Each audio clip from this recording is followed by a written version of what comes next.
Sa mga kapatid, para sa ating morning revival preview, ang schedule natin ngayon ay week 44, day 6. Amen. So, last na to this week.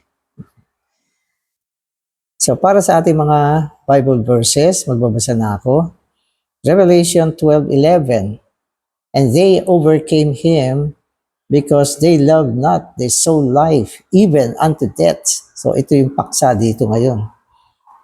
So, tuloy-tuloy tayo dun sa paano daigin ang kaaway. Tinalakay natin yung unang dalawa sa pamamagitan ng dugo at sa pamamagitan ng salita ng patotoo. So ngayon, pupunta naman tayo dun sa topic na nadaig ng mga overcomers si Satanas dahil hindi nila inibig, hindi nila minahal yung kanilang buhay kaluluwa hanggang sa kamatayan. Matindi to. Amen.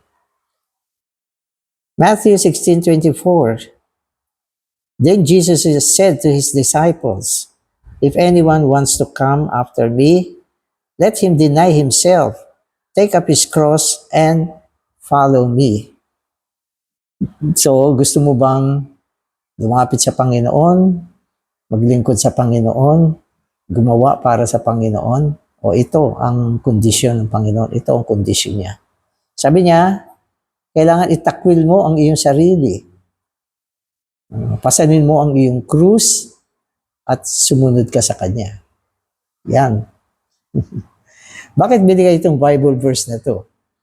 Kasi mga kapatid, yung buhay kaluluwa, ito yung self, ito yung sarili natin. No, ito yung sarili natin. Paano ba gagawin natin na hindi natin mamahalin ang ating buhay kaluluwa? Ito ay sa pamamagitan ng pagtatakwil ng sarili. Tandaan ninyo, ang kaluluwa o ang buhay kaluluwa ay yan tayo. Yan tayo. Kaya nung nilikha tayo ng Diyos, sinabi sa atin na ang tao ay isang buhay na kaluluwa. Kaya ang tao ay ang kaluluwa. At ang paraan ng pagtatakwil ng ating kaluluwa ay sa pamamagitan ng pagtatakwil ng ating sarili. No? Pero siyempre, sa katotohanan, ang kaluluwa ay binubuo ng tatlong bahagi. Ang kaisipan, ang damdamin, at ang pagpapasya ng tao. So yan. So magbasa na tayo para mas maintindihan natin ito. Because of Adam's fall, Satan has joined himself to man's soul life, man's self. Hence, to overcome him, we must not love our soul life, but rather hate it and deny it. So dito binabanggit sa atin na nung ang tao ay natisod, alam niyo ang nangyari? O ano nangyari nung natisod ang tao? Si Satanas, kanyang isinapi ang kanyang sarili sa kaluluwa ng tao. Dinala niya ang kanyang sarili tungo sa kaluluwa ng tao. Kaya yung self, nandiyan dyan si Satanas. Unang-una, tinawag ang tao na flesh, laman.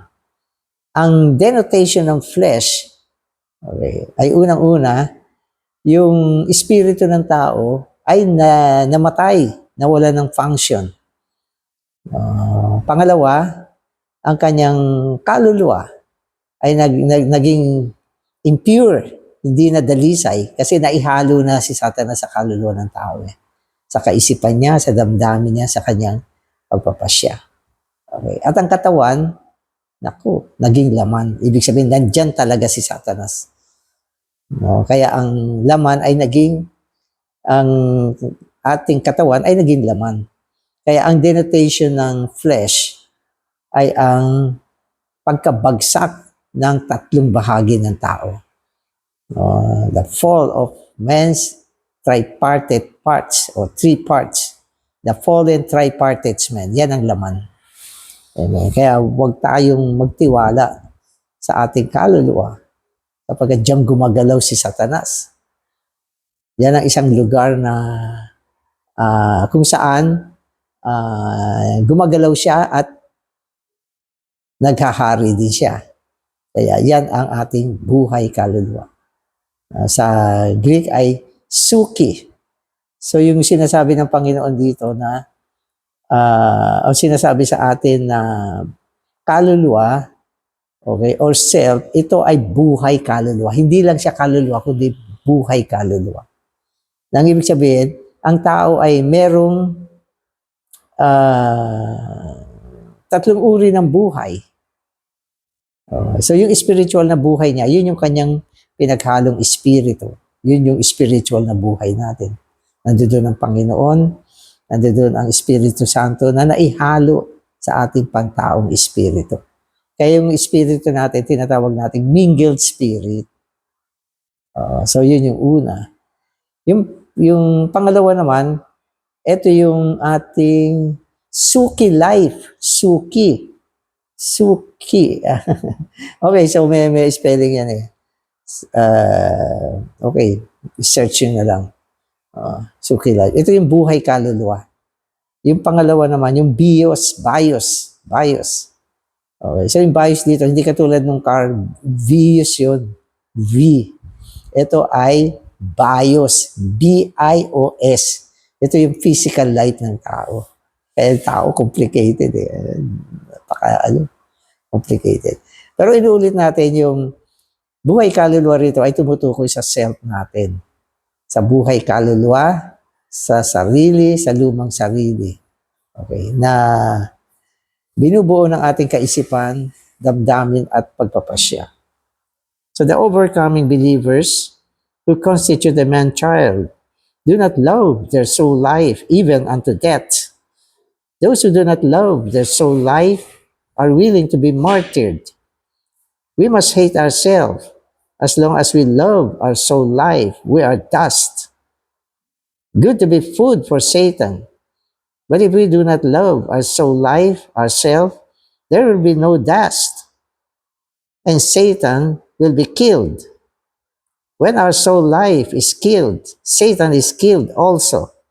This is the way for us, as a stronger part of the woman, to overcome Satan.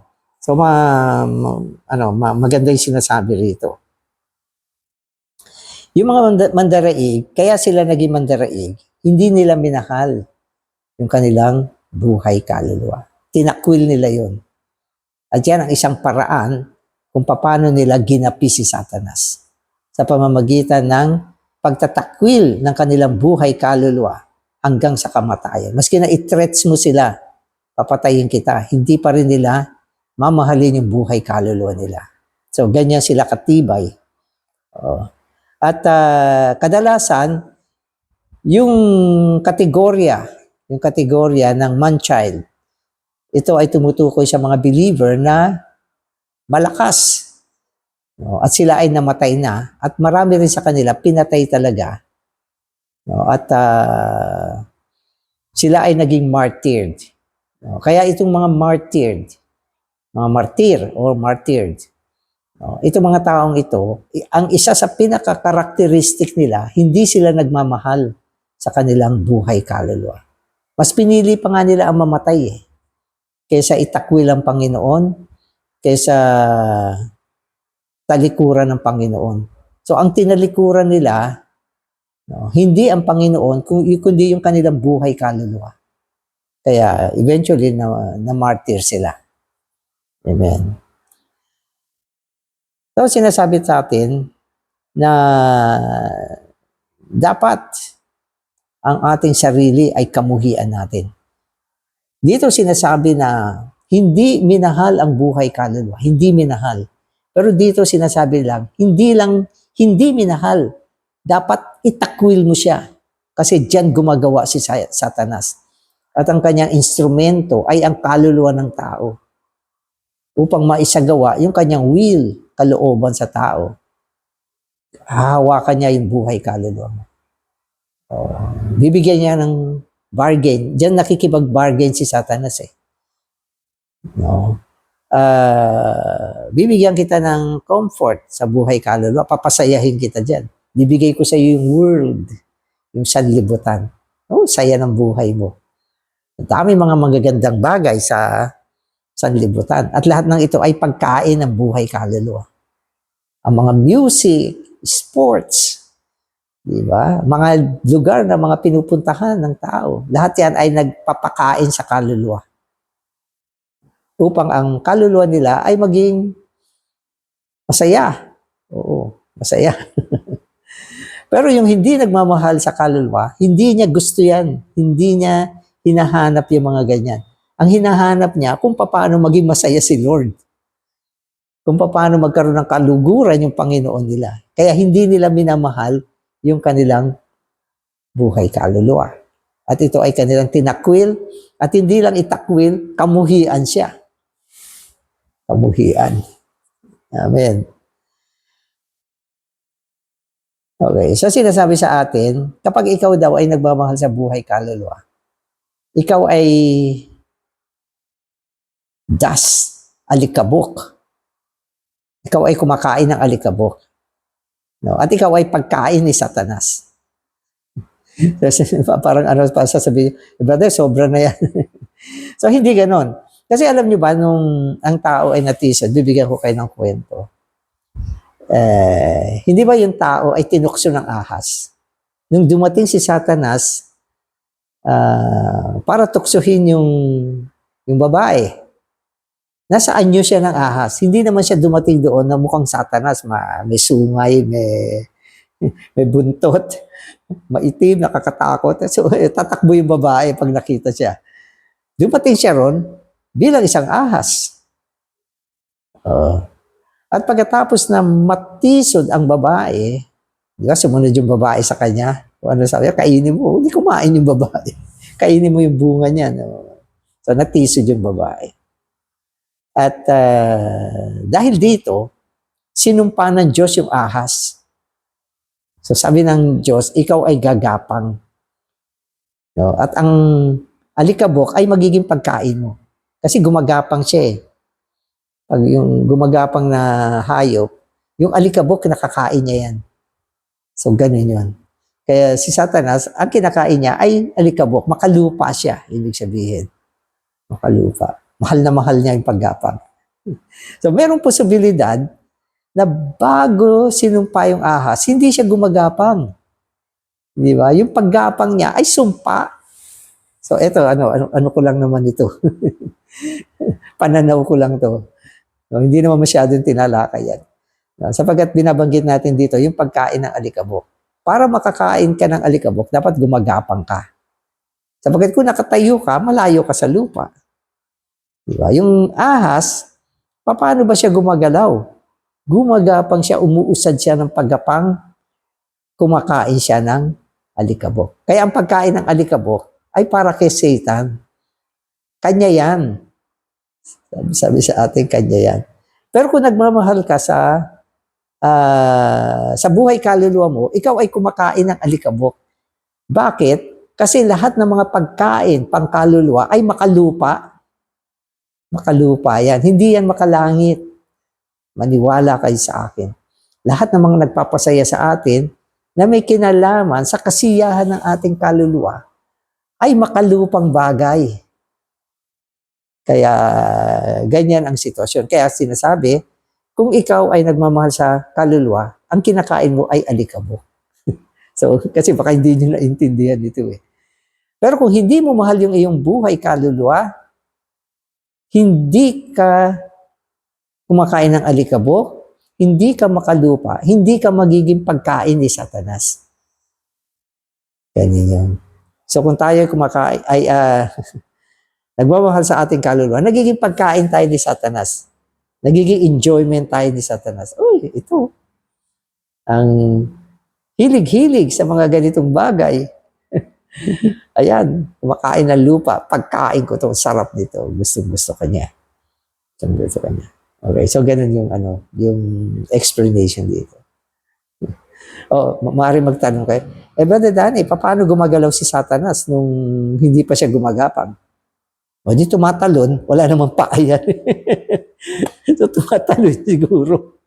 Sapagkat kung walang paa, hindi pwede lumakad.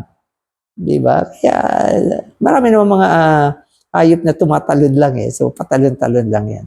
At Alam niyo, si Satanas, nakakaaliw yan. Maring nung panahon na yan, siya ay mang-aaliw. Kasi sumasayaw yan habang nakatayo. Tumatayo yan. So makita niyo ba yung mga cobra? Di ba? Madalas tumatayo yan. At pag yan ay tumayo, gumagalaw yan na parang nagti-TikTok. Kaya ngayon maraming mahilig mag-TikTok. Di ba? Parang so so wag kayong magalit sa akin. Okay, so ganyan yan. Amen. So today's reading na ako. The best way for Satan to deal with us is to cause us to act in our own strengths. He wants us to exercise our own natural ability and fleshly energy in our work for God. O, ito na. Alam nyo, si Satanas hindi naman siya gaanong takot. No? At gusto nga niya na tayo ay maibaling sa ating buhay kaluluwa. Kung ikaw ay naglilingkod sa Panginoon, ang ginagamit mo ay yung iyong natural na kakayahan, natural na katalinuhan, natural na abilidad, at mga eloquence. So, ibig sabihin yan, okay lang kay Satanas na maglingkod ka. Okay lang yan. Kasi nandun ka sa buhay kaluluwa Nagpipreach ka, pero kaluluwa ang ginagamit. Nagme-message ka, buhay kaluluwa ang ginagamit mo. At tuwang-tuwa ang mga tao sa iyo kasi meron kang gift o capacity na ikaw ay magaling magsalita. Pero minsan hindi nararamdaman na yung galing mo, lakas mo, at yung source ng iyong paglilingkod ay mula sa kaluluwa. No? Kaya ito ay hindi kalugod-lugod sa Panginoon. Simula nung matisod ang tao, ang mga bagay na galing sa kaluluwa ng tao, mga kapatid, ay hindi nakakalugod sa Diyos. Tandaan nyo yan. Mabuti man yan o masama, yan ay galing sa kaluluwa at ito ay galing kay Satanas. Galing kay Satanas. Bibigyan ko kayo ng halimbawa. Kasi bisan, yung mga sinasabi natin parang hindi matanggap ng tao. Kasi tayong lahat ay luto sa mga konsepto na mabuti at masama. Basta mabuti, okay na sa atin.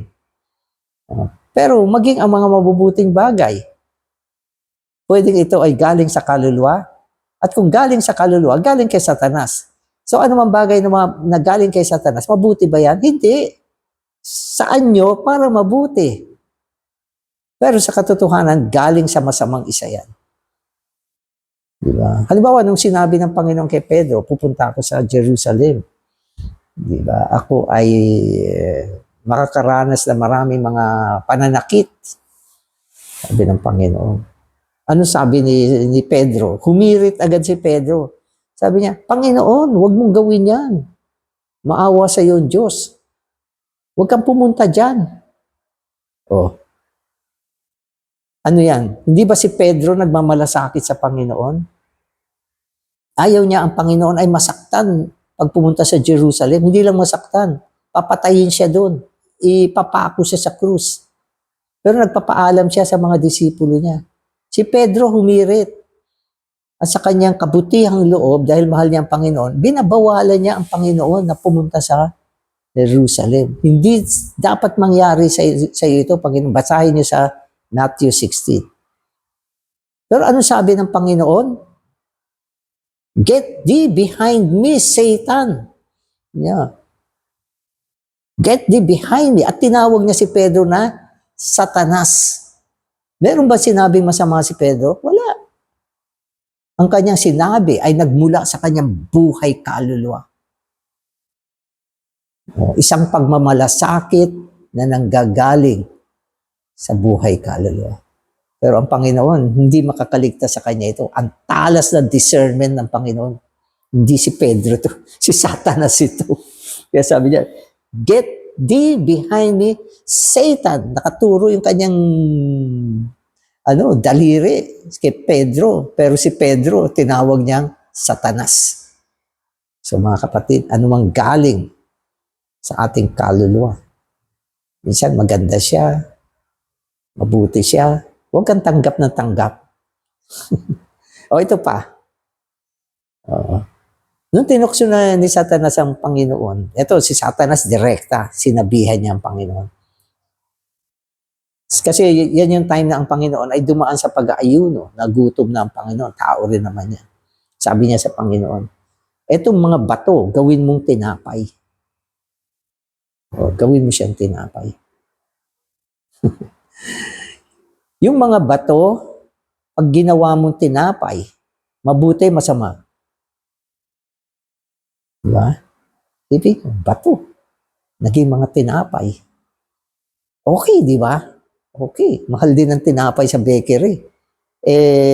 Pag yung bato naging tinapay, pulutin mo na lang siya. Kakainin mo siya. Mabuti, masama. Mabuti. Di ba? Mabuti. Pero ginawa ba ng Panginoon? Hindi. Hindi niya ginawa yan. Sapagkat anumang bagay na galing kay Satanas, dapat nating tanggihan. Kaya kailangan makasiguro tayo na tayo ay merong issue sa buhay natin na nanggagaling sa masamang isa. Yan ay ang mga bagay na nanggagaling sa ating buhay kaluluwa. Pero yung mga man-child, hindi nila minahal yung kanilang buhay kaluluwa. Tinakwil nila, hindi nila yan minahal. At sila ay naging mga mandaraig. So, sana maintindihan natin ito ng ganito. Takwil natin ang buhay kaluluwa, mabuhay tayo sa pinaghalong espiritu. Yan dapat ang source natin. Diyan lang tayo nagkikipag-communicate. Maging yung kaisipan natin, dapat isa siyang nagpabagong kaisipan na nakatuon sa espiritu. Kaya sabi ni Pedro, ay ni Paul, ang kaisipan na nakalagak sa laman ay kamatayan. Ang kaisipan na nakalagak sa espiritu ay buhay at kapayapaan. Saan mo ilalagak yung kaisipan mo? Kapag siya hindi nakafocus sa espiritu, magiging kamatayan. Ano man buti ng ating ginagawa. Kaya minsan sa church life, ang daming kamatayan. Mga paggawa, paglilingkod, pagsasalita, na hindi galing sa espiritu. Hindi galing sa espiritu, kundi galing sa kaluluwa. Katulad ng mga opinion, nagsasalita, nagsasuggest, hindi muna nananalangin, hindi lumalapit sa Panginoon. Diba? Sasabihin, ay, alam niyo kung ano mabuti, kung ano ang maganda, kung ano ang tama, mabuti, maganda. Sa galing, kaluluwa. Diba? Sino ang nagsabi ng mga kapatid, pagkatapos kong manalangin, ito yung damdamin na binigay ng Panginoon sa akin. At ito ang gusto kong sabihin sa inyo. Dapat ganun. Dapat ganun. Kaya, ang buhay kaluluwa ay hindi minamahal. Kinamumuhian. Sapagkat ito ang, ibig sabihin, daluyan ng masamang isa. Amen. Amen. Natural ability is the ability which we originally had and which has never been dealt with by the cross. It accompanies our character. The natural ability of one person may be his cleverness. The natural ability of another may be his eloquence. He can speak well, independent of any special power from the Holy Spirit. Amen. So, mga natural ability yan, mga kapatid. Yung iba, sa kanilang natural na abilidad. Ang kaluluwa ay mga natural. Natural yan. Ang iba, sa kanyang natural na buhay, ang galing-galing niya. Pag pinag-usapan yung mga problema, madami siyang solution. Ang gaganda. Nakamit na ako ng mga ganyan. Minsan hindi ko naiisip yung mga yung mga sinasabi niya, paano ayusin yung mga problema. Pero nakakatakot. Nakatakot. Maganda pag i-share, pag sinagawa mo, doon mo malalaman ang daming problema nitong brother na ito, yung sinabi niya. Daming problema. Kasi galing yan sa kaluluwa. Hindi yan dumaan sa krus, hindi siya dumaan sa panalangin. Hindi siya isang damdamin na binigay ng ulo ng eklesiya na walang iba kundi si Kristo. Eloquence. Minsan nakakakita tayo ng tao sa mundo. Ang galing magsalita. Sana nasa church life ito. Kung ito nasa church life. Ang laking blessing natin. Anong hinahangaan mo? Yung natural na bagay. Di ba?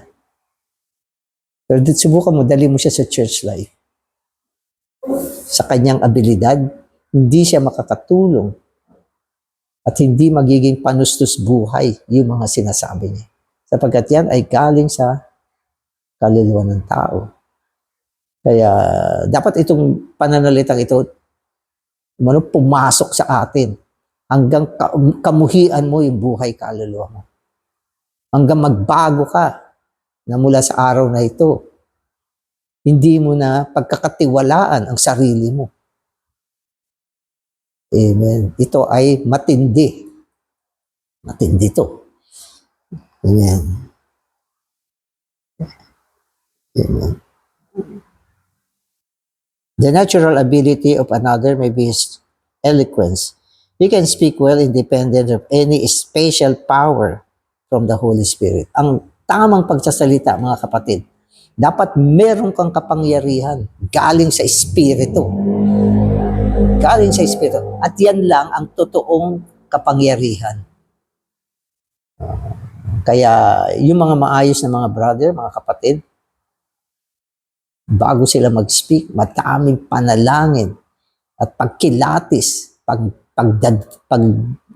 pagdama sa pagpapahid ng Panginoon na binibigay sa kanila sa loob ng kanilang spirito. Kaya hindi tayo dapat maging loose sa mga ganitong bagay. Sapagkat minsan, dumadating yung panahon, matagal ka na nag-i-speak, tiwalang-tiwala ka na sa sarili mo. Sasabihin mo nga, ang dami na naibuo sa akin. Ang yaman. So, pwede ko na lang hugutin ito at instantly, boom. Hindi ganon. Oo, hindi ganyan. Kailangan meron kang pagdaan sa krus upang lahat ng mga natural na bagay ay mamatay, maipako sa krus at ang matira ay ang bagay ng Diyos. Amen. Man, however, cannot serve God with a natural ability that has never been dealt with by the cross. Oh, we all must be brought by God to the place where we are trembling and fearful, lest we do something without the Lord. We must become such persons, not merely speaking such things, but actually being such a person. Then we will become useful in the hand of God. Amen. So, mag-ingat tayo. Kailangan tayo ay natuos ng krus ng Panginoon. Ang krus ng Panginoon. At dapat sa paggawa natin, meron tayong takot, trembling, nanginginig ako. Gagawa ako sa Panginoon, nakakatakot. Panginoong Jesus, kaawaan mo ko. Hindi ito isang attitude na kayang-kaya ko. Go. Minsan may mga kapatid, Brother Danny, kailangan mo ba ng speaker? Ito ako. Message mo ko, pupuntahan kita. Kailangan mo ba to? Ako, kaya kong gawin yan, brother. Pupuntahan kita, gagawin ko yan. No? Madali. So, sa mundo, ganyan ang tao. Alam niya, magaling siya. Kailangan mo niyan? Tulungan kita, gagawin ko ito para sa iyo. Ang lakas ng loob, napakatapang. Pero ang isang taong naglilingkod sa Panginoon, meron siyang fear and trembling. Nakakatakot to. Sapagkat baka may mga masabi ko na hindi galing sa Panginoon. At yung mga tao, tanggapin nila yan na parang galing sa Panginoon. Hindi naman. Kaya hindi madali. Hindi ganun kadali. Huwag mo sabihin graduate ka na maraming training, maraming seminaryo o mga kaya mo nang gawin lahat ng bagay. Kuminsan yung mga nagsiserve sa Panginoon ng mga prophet, habang gumagawa sila, lalo silang takot. Lalo silang takot. Nanginginig. Natatakot na baka. Okay lang yun. Maging si Paul, natatakot siya. Isang apostol na napakayaman, pero meron pa rin siyang kaba sa kanyang mga ginagawa. Tayo pa kaya? Sino ba tayo para maging matapang at malakas? Amen. We must learn to experience the cross. The purpose of the cross is to deal with us so that we will not dare to move by ourselves. It is useless merely to talk about the messages of the cross or to listen to the message of the cross. God needs those who have gone through the cross and have been dealt with by the cross. It is not enough that our message is correct. We have to ask, how about ourselves? What kind of person we are? Diba? Hindi yan sa pagiging tama, maayos, ang ganda ng preparation, ang ganda ng ginawa mo, okay lahat, perfect. No? Alam nyo, ang Diyos natin, nagpapahalaga siya. Hindi sa kung anong ginagawa natin, kundi nagpapahalaga siya sa ating pagkatao. Yun ang mahalaga sa Diyos, yung pagkatao natin. Maaari may mga tao, walang ganong abilidad. Wala silang ganong abilidad. Pero nakakapaghain sila ng buhay. Nakakapaghain sila ng buhay. Noong dati, meron isang kapatid, ang hirap preachan, ang hirap, kung sino-sino kami pumunta, hindi namin kaya. Pati ako nandun, hindi ko kaya. Pero may pumuntang isang kapatid na napakatahimik, preachan niya, na-save yung tao. Ano ito? Ibig sabihin yung tao na yan, meron siyang buhay na naihain, na nagsanhi para iligtas itong tao. Kaya wala sa galing ang paglilingkod sa Panginoon. Ang mahalaga, isa kang tao na natuos ng krus ng Panginoon, na ibunga ka ng pagkabuhay na muli. Lahat ng mga ginagawa natin, ang origin niya ay ang resurrection, ang buhay na nabuhay na muli. Amen. Kaya hindi pinag-uusapan yung mga, ano ba ang laman ng message mo, brother? Ang ganda yata, ang ganda, oo. Yung mga speak, hindi ibig sabihin yan, ulitin mo, okay yan. Yung mga narinig natin, no? I-memorize ko na lang ito at ito ang sabihin ko, ulitin ko ito. Pag ginawa mo yan, di ba? Ang iyong hinahain ay hindi buhay. Doktrina ang hinahain mo. At ito ay kamatayan. Di ba? Sinasabi sa atin, ang mga letra ay pumapatay. Alam niyo ba kung ba't pumapatay yung letra? Kasi ang letra ay galing sa kaluluwa. Kaya namamatay yung mga taong nakikinig sa atin. No? Pero sinasabi niya, ang salita ay buhay at espiritu. Hindi siya letra. No? Kaya mahalaga itong paksang ito. Amen. The Apostle Paul said, "For I did not determine to know anything among you except Jesus Christ and this one crucified. And I was with you in weakness and in fear and in much trembling, and my speech and my proclamation were not in persuasive words of wisdom." Di ba? Si Paul mismo. Di ba? In fear, in trembling. Oo. At ang binibigyan niya ng pansin ay si Kristo na napako. Kaya ito ay isang pagtuturo kung paano tayo maglingkod. The first part of these verses refers to Paul's message, and the last part refers to Paul's person. We often think that when a person like Paul gets up to speak, he must feel rich and full of his own resources. So yun ang akala natin. Si Paul ay mayaman, magaling siya, pero iba ang kanyang attitude. But Paul's message was the cross. And he himself was in weakness, fear, and much trembling. Si Pablo na yan. Di ba? Si Pablo na yan. Nasa gitna siya ng kahinaan, takot, at nanginginig siya sa panahon ng kanyang pagmimensahe.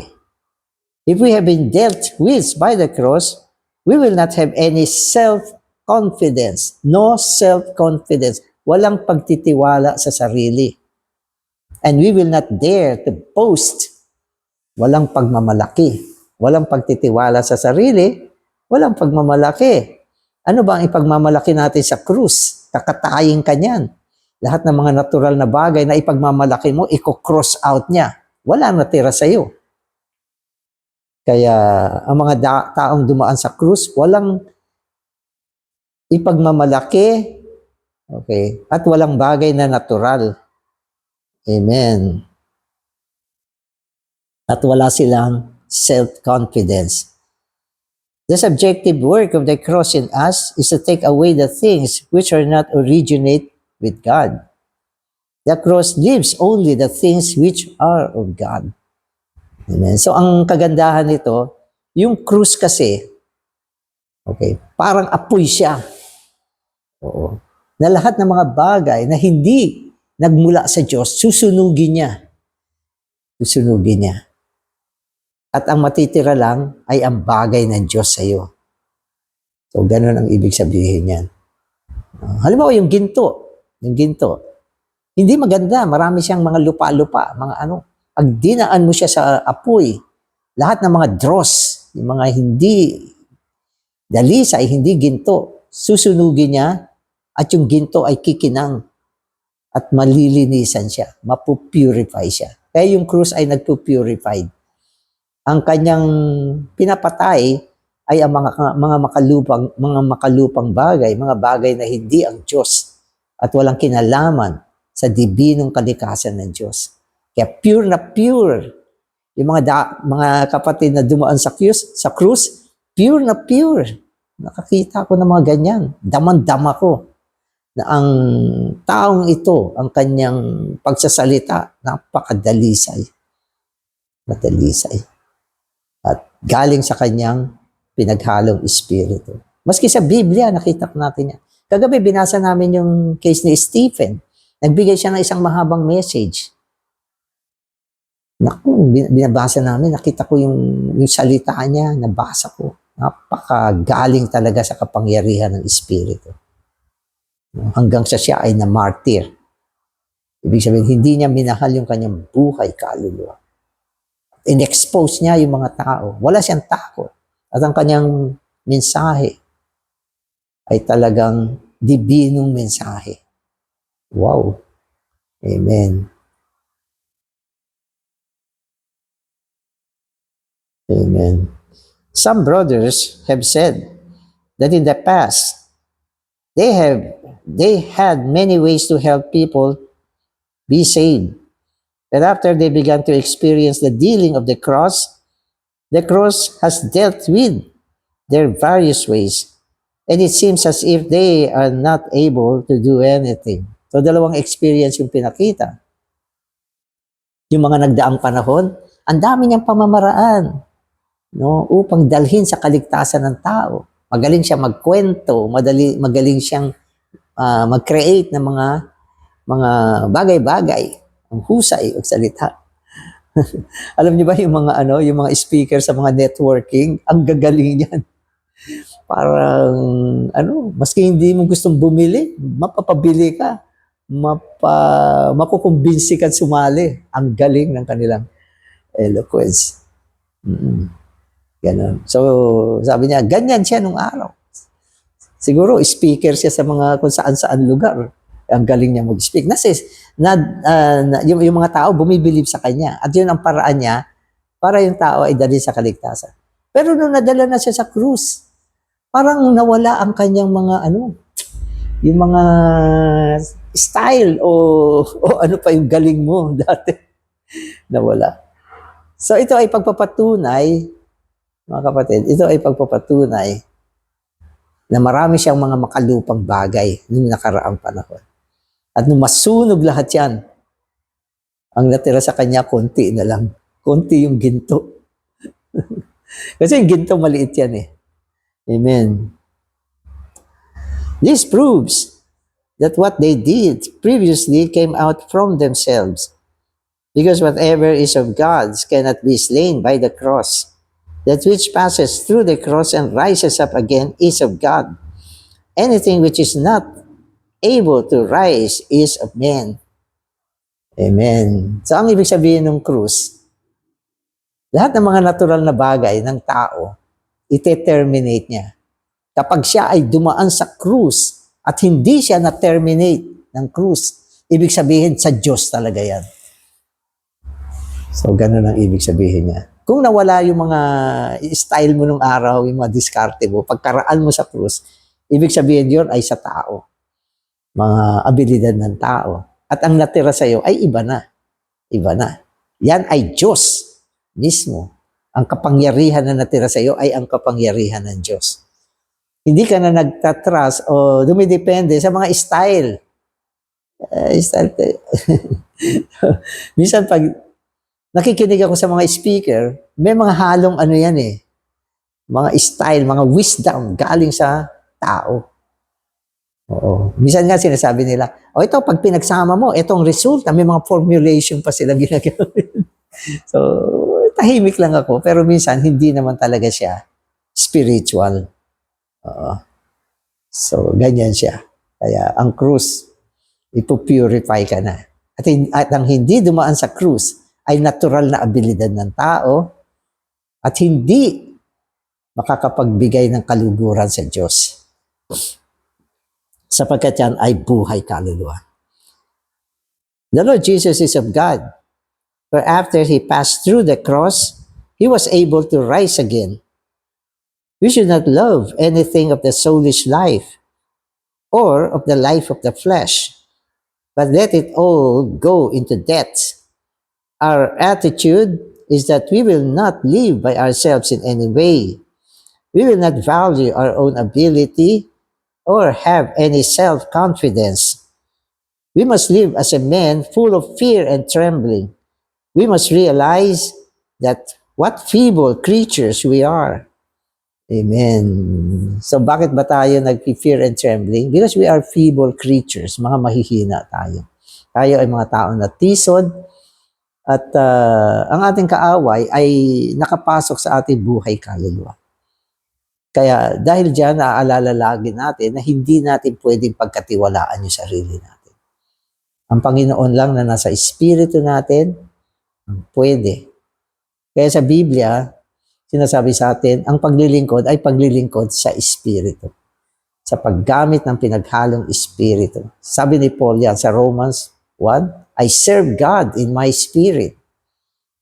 Yun ang organ ng paglilingkod sa Panginoon. Hindi ang ating buhay kaluluwa. Salamat Panginoon, pinaalalahanan mo kami ng aming paglilingkod ay dapat nanggagaling sa pinaghalong espiritu. Panginoon, salamat sa liwanag mo at pinakita mo sa amin na mahalaga ang aming pagkatao. Hindi kami pwede magtiwala sa aming buhay kaluluwa, sa mga natural na bagay. Gawin mo kami mga tao, ma-adjust kami na mula ngayon, Panginoon, kami ay bumabaling sa pinaghalong espiritu. Ito ang pinanggagalingan ng lahat ng bagay na ipinaglilingkod namin sa iyo. Amen.